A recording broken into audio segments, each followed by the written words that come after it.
Bahasa anggota-anggota tubuh itu banyak dipergunakan dalam Al-Quran dan punya kedudukan penting dalam jiwa manusia. Di antara ayat-ayat Al-Quran yang mengilustrasikan tema ini adalah surat Maryam ayat 29. Maka dia, Maryam, menunjuk kepada anaknya. Mereka berkata, bagaimana kami akan berbicara dengan anak kecil yang masih dalam ayunan? Imam Ibnu Al-Jauzi dalam kitab tafsirnya Zad Al-Masir berkata, Maryam pun memberikan isyarat kepada Isa alaihissalam. Lalu Isa alaihissalam berbicara. Ada pula yang menyatakan bahwa Maryam memberikan isyarat kepadanya agar mereka berkata kepada Isa alaihissalam. Dengan demikian, perintah dalam ayat ini dimaksudkan untuk menjelaskan masalah dengan menggunakan isyarat dan bukan perkataan.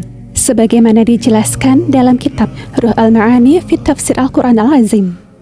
Dan dalam kitab tafsir At-Tahrir wa At-Tanwir dijelaskan, yaitu memberikan isyarat yang mengindikasikan. Ia meminta mereka bertanya kepada Nabi Isa alaihissalam tentang kisahnya, atau isyarat yang mengindikasikan agar mereka mendengar jawabannya mengenai sikap mereka yang mencela dirinya. Mereka memahami perintah itu melalui isyaratnya. Isyarat Maryam alaihissalam ini mampu menyampaikan pesan menggantikan kedudukan bahasa verbal. Karena kaumnya memahami bahwa ia meminta mereka untuk bertanya kepada Nabi Isa alaihissalam. Mereka pun bertanya kepadanya. Maka ia, Maryam, menunjuk kepada anaknya. Mereka berkata, bagaimana kami akan berbicara dengan anak kecil yang masih dalam ayunan? Dalam ayat lain, yaitu dalam surat Ali Imran ayat 41, Allah berfirman, dia Zakaria berkata, ya Tuhanku, berilah aku suatu tanda.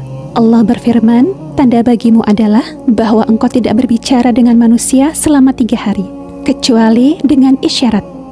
Dan sebutlah nama Tuhanmu banyak-banyak, dan bertasbihlah memujinya pada waktu petang dan pagi hari.